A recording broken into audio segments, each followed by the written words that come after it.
Ya, bismillahirrahmanirrahim. Assalamualaikum warahmatullahi wabarakatuh. Selamat pagi anak-anak semuanya. Jumpa lagi di hari ini, hari Senin tanggal 10 Agustus tahun 2020. Masih bersama Pak Bagas.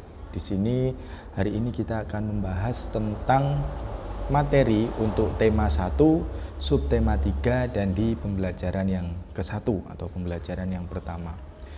Sebelumnya, sebelum kita beranjak ke materi, Pak Guru ingin bertanya dulu, apakah kabar kalian baik-baik saja di rumah? Ya, semoga selalu dalam keadaan sehat dan dalam lindungan Allah Subhanahu wa Ta'ala. Semoga bisa melewati hari-hari dengan tetap bersemangat ya. Kemudian tetap jaga diri, jaga kesehatan dan semangat belajar walaupun di masa ini kita harus belajar melalui pembelajaran jarak jauh. Kemudian selanjutnya sebelum kita memulai materi pada pagi hari ini, alangkah baiknya kita berdoa terlebih dahulu agar diberi keselamatan, agar diberi keberkahan dan kesuksesan selama nanti kita belajar. Berdoa menurut agama dan kepercayaan masing-masing, berdoa dipersilakan.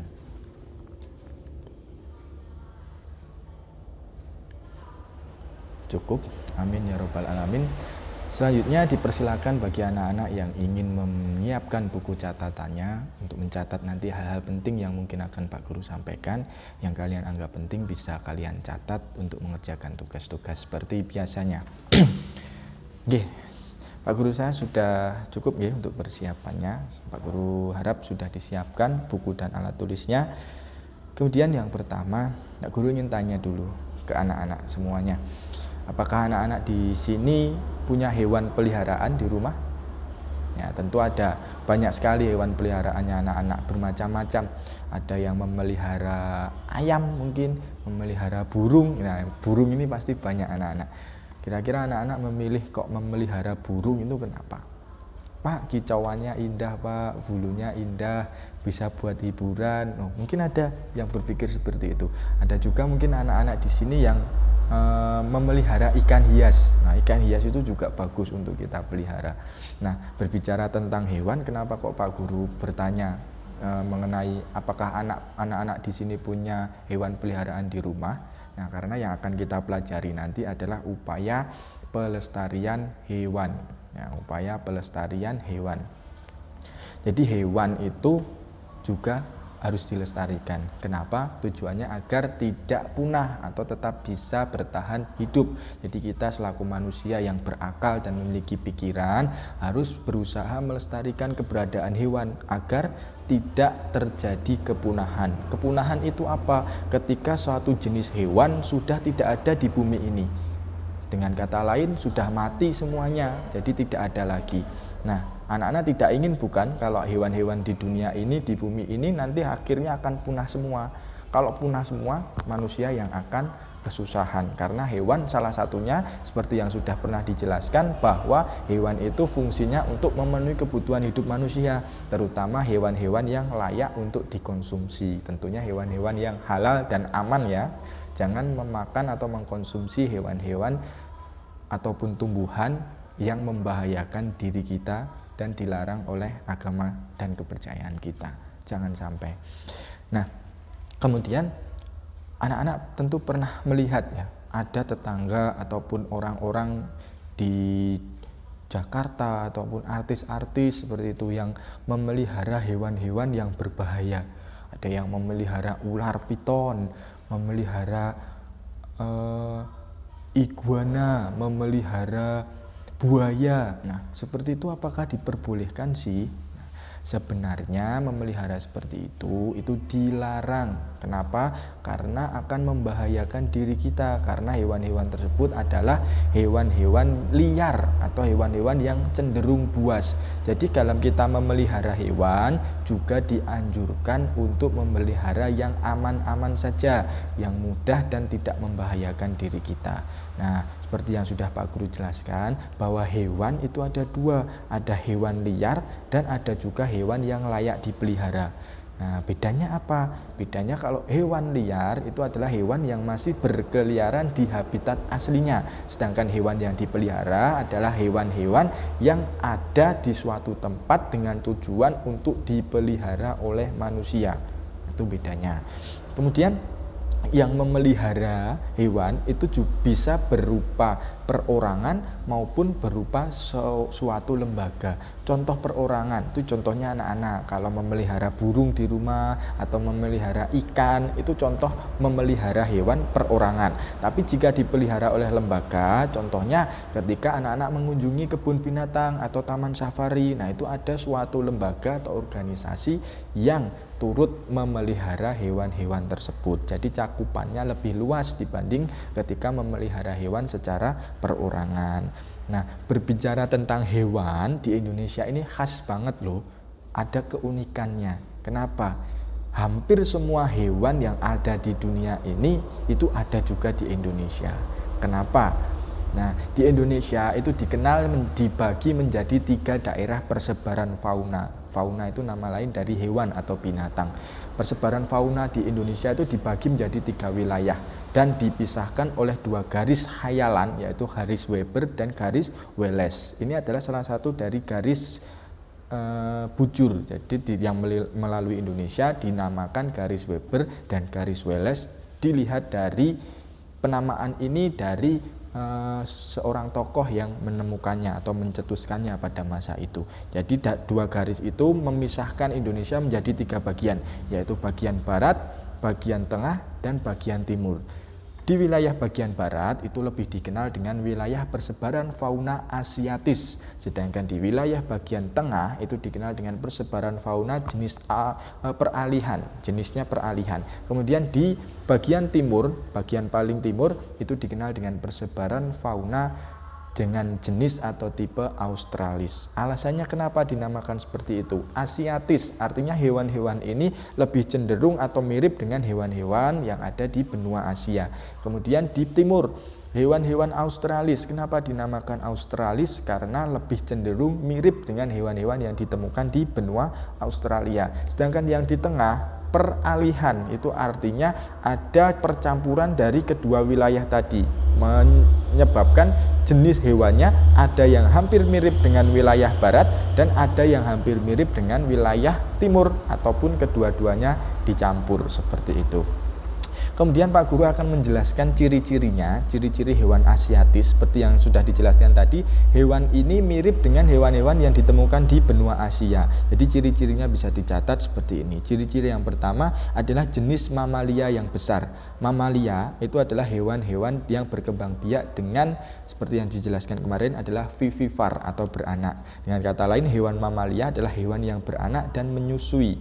Nah, tapi ukurannya yang besar itu adalah salah satu ciri hewan asiatis. Kemudian yang kedua, banyak jenis kera, namun kera-kera yang besar, primata yang besar, seperti ada lutung, ada monyet, itu di asiatis. Kemudian banyak jenis reptil. Reptil itu hewan-hewan yang berkulit keras. Nah, kemudian yang keempat ada fauna endemik.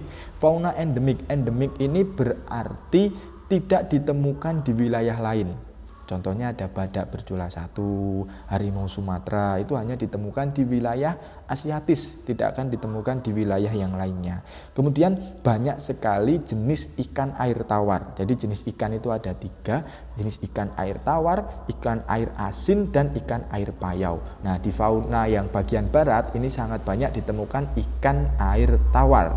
Nah, kemudian yang selanjutnya, sedikit jenis burung yang berbulu atau berwarna indah, itu sedikit sekali. Kalaupun ada banyak jenis burung, itu bulu-bulunya yang biasa atau sewarna saja, cenderungnya biasa saja, tidak indah. Kemudian yang selanjutnya, tidak ada hewan berkantung. Jadi di wilayah asiatis itu tidak ada jenis hewan yang memiliki kantung di bagian tubuhnya. Kemudian menginjak yang jenis kedua, yaitu jenis di wilayah peralihan atau di wilayah tengah. Salah satu contohnya atau ciri-cirinya adalah hewan endemik. Seperti yang di wilayah barat tadi, hewan di peralihan ini juga memiliki hewan endemik yang berbeda dan tidak ada di wilayah lain. Kemudian coraknya hampir mirip dengan Australis karena memang percampuran dari keduanya.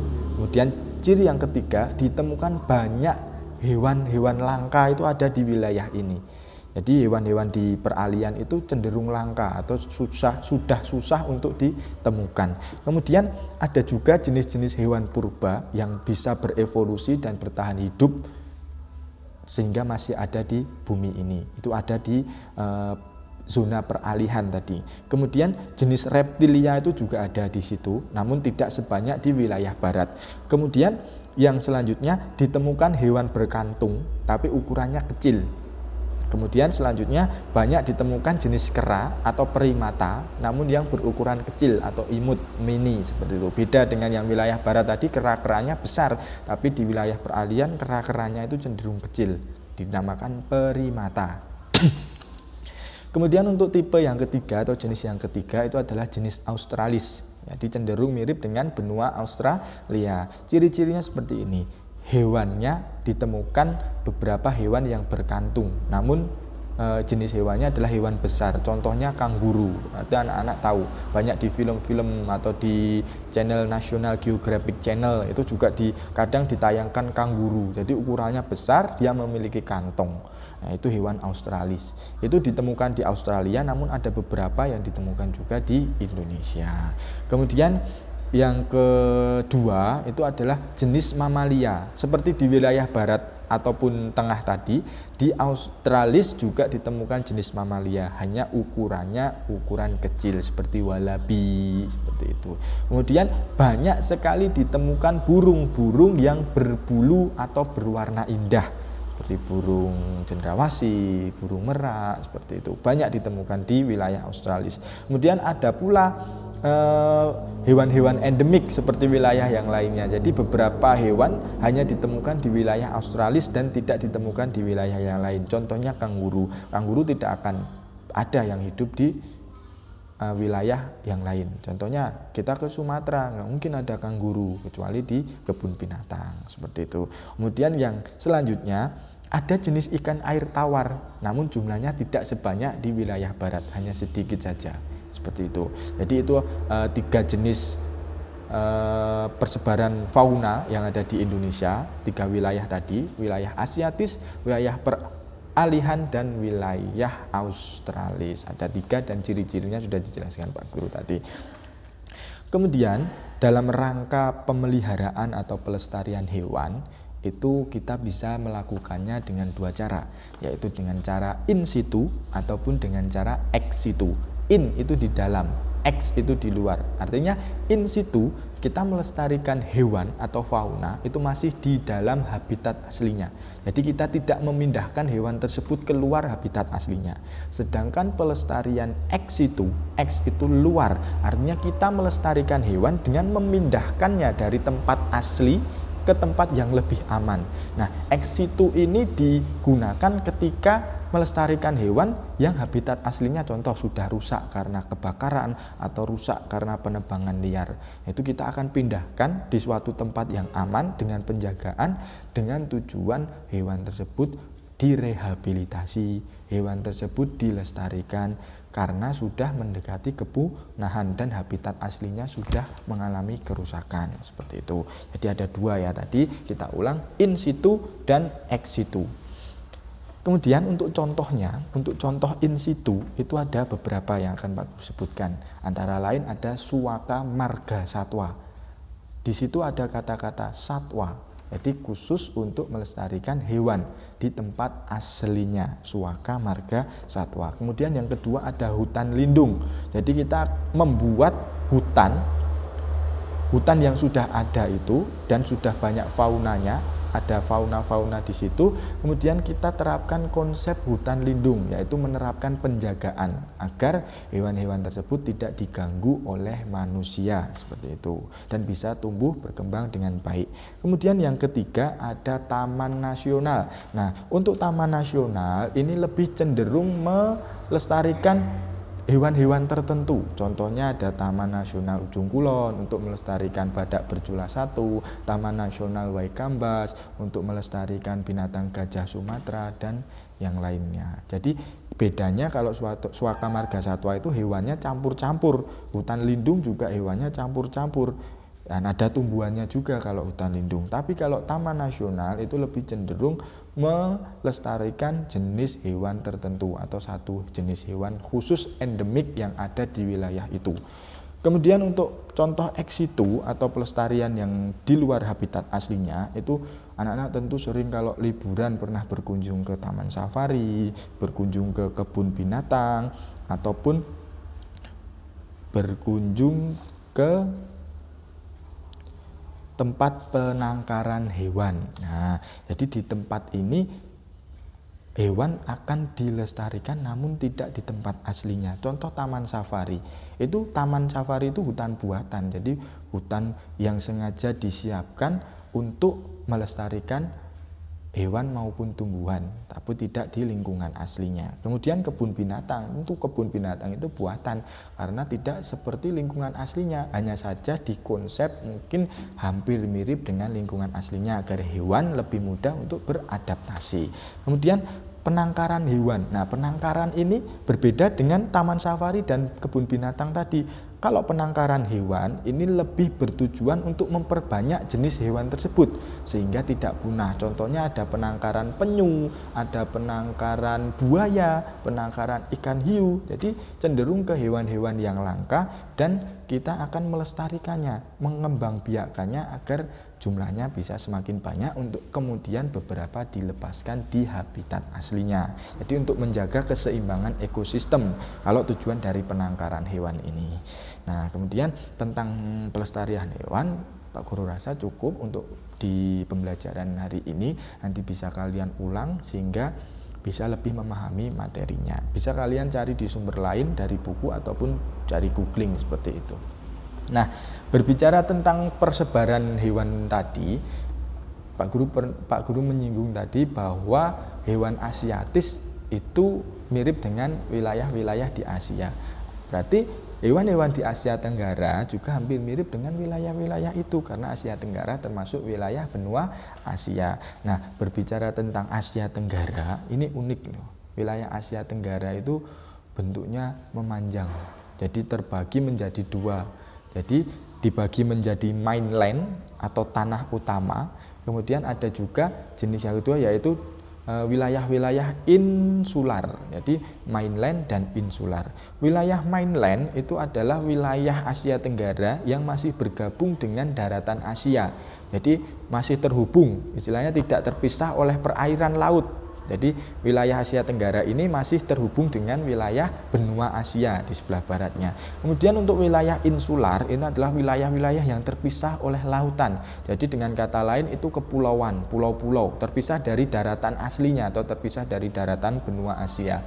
Untuk negara-negaranya, adapun yang tergabung dalam mainland itu dahulu dikenal dengan Indochina ditambah dengan Thailand. Indochina itu mana saja? Ada negara Kamboja, Laos, Vietnam, dan Myanmar. Itu dulunya bergabung menjadi satu dinamakan wilayah Indochina dan ditambah dengan Thailand. Jadi ada 5 negara yang bergabung dengan daratan Asia atau mainland.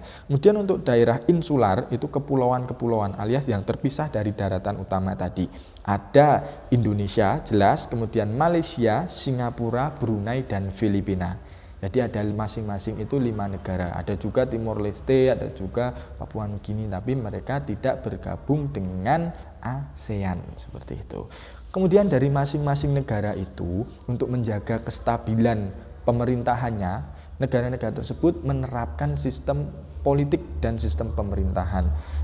Untuk singkatnya akan kita singgung sedikit, akan kita bahas sedikit. Kemudian untuk detailnya akan kita bahas di pembelajaran yang selanjutnya. Adapun di Asia Tenggara, ASEAN itu secara garis besar sistem politik dan sistem pemerintahan negara-negaranya itu dibagi menjadi 4, yaitu ada negara yang menganut sistem republik, yang menganut sistem sosialis komunis, ada juga yang menganut sistem monarki konstitusional atau sistem kerajaan, dan ada juga yang keempat yang menganut sistem militer dalam pemerintahannya.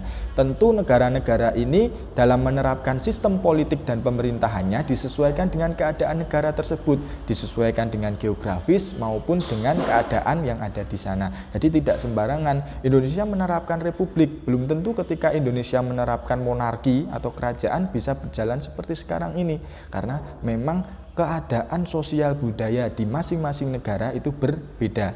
Namun uniknya di Asia Tenggara, walaupun berbeda-beda tadi sistem politiknya, wilayah ini cenderung aman dari konflik. Ya, karena kita memang sudah lama bekerja sama dan saling memahami, serumpun. Nah, jadi lebih aman dari konflik ketika kita bandingkan dengan wilayah lain. Contohnya di wilayah semenanjung Korea, ada Korea Utara dan Korea Selatan. Walaupun mereka ini negaranya mirip tapi sering berselisih atau berkonflik. Namun alhamdulillah untungnya di negara kita, di wilayah kita, di wilayah Asia Tenggara khususnya yang bergabung dalam ASEAN, itu sangat sedikit sekali ditemukan konflik antar negara, dan semoga tidak ada, semoga aman-aman saja. Adapun contoh negara yang menerapkan sistem republik dalam pemerintahannya, ada negara Indonesia, Filipina, Singapura, dan Timor Leste. Jadi 4 negara ini menerapkan sistem republik dalam pemerintahannya yang dipimpin oleh kepala negaranya presiden, seperti itu. Kemudian untuk sosialis komunis itu ada 2 negara, jadi mengedepankan sosial. Nah, itu ada kesamaan atau kesamarataan hak dan kewajiban. Jadi sama rasa, sama rata untuk prinsip dari negara sosialis komunis. Nah, negara-negara tersebut antara lain ada negara Vietnam dan negara Laos. Kemudian yang ketiga ada negara yang menganut sistem monarki konstitusional. Jadi konstitusi yang berasaskan pada kerajaan. Jadi dipimpin oleh sultan ataupun raja. Itu ada di negara Thailand, negara Kamboja, Brunei, dan Malaysia. Nah, Sultan Brunei ini cukup unik, teman-teman. Cukup unik anak-anak. Namanya Sultan Hassanal Bolkiah. Nah, Sultan Hassanal Bolkiah ini menjadi sultan yang paling nyentrik. Bahkan di rumahnya yang sebesar itu beliau mengoleksi banyak sekali mobil-mobil antik. Kenapa? Karena Brunei Darussalam ini terkenal sebagai negara yang pendapatannya paling banyak di Asia Tenggara. Jadi tidak heran kalau sultannya memiliki kekayaan atau aset seperti itu. Ini Sultan Brunei, namanya Sultan Hassanal Bolkiah. Nah, untuk Raja Thailand itu juga. Jadi Thailand, Kamboja, Brunei, Malaysia itu dipimpin oleh seorang raja ataupun seorang sultan, seperti itu. Kemudian untuk yang satu ini menyendiri, berbeda. Mereka menerapkan ini karena menginginkan negara mereka itu menjadi negara yang disiplin dan taat aturan. Jadi negara ini menganut sistem pemerintahan atau sistem politik militerisme atau militer. Negara mana? Yang belum kita sebut adalah negara Myanmar. Nah, betul sekali. Jadi seperti yang Pak Guru jelaskan di awal tadi, bahwa pemilihan sistem politik ini bukan tanpa dasar, tapi disesuaikan dengan keadaan di negara tersebut. Yang terpenting, walaupun berbeda, kita harus tetap bersaudara, seperti itu. Kemudian kita sebagai generasi muda, sebagai anak bangsa, terutama di Indonesia, harus tetap menjaga persatuan dan kesatuan. Dengan tujuannya apa? Meminimalisir adanya konflik dan perselisihan agar hidup kita menjadi lebih damai, tentram, tenang, dan aman. Nah, kemudian beberapa materi sudah Pak Guru sampaikan, nanti bisa untuk anak-anak belajar dan tugasnya ditunggu setelah ini. Kemudian untuk mengakhiri pesan dari Pak Guru, tetap semangat, tetap giat belajar, tetap jaga kesehatan. Jangan lupa kalau berpergian keluar harus menggunakan masker, rajin cuci tangan dengan air mengalir dan sabun, serta sering-seringlah menggunakan hand sanitizer jika kalian beraktivitas. Semoga tetap dalam lindungan Allah Subhanahu wa taala, tetap sehat, dan semoga keadaan ini cepat membaik dan kita juga bisa cepat bertemu dan bertatap muka di sekolahan. Ya, akhir kata Pak Guru ucapkan selamat belajar. Tetap jadi anak yang baik. Jika ada kesalahan kata maupun perbuatan dari Pak Guru dalam menyampaikan materi, Pak Guru atau Pak Bagas mohon maaf yang sebesar-besarnya. Billahi taufik wal hidayah. Wassalamualaikum warahmatullahi wabarakatuh.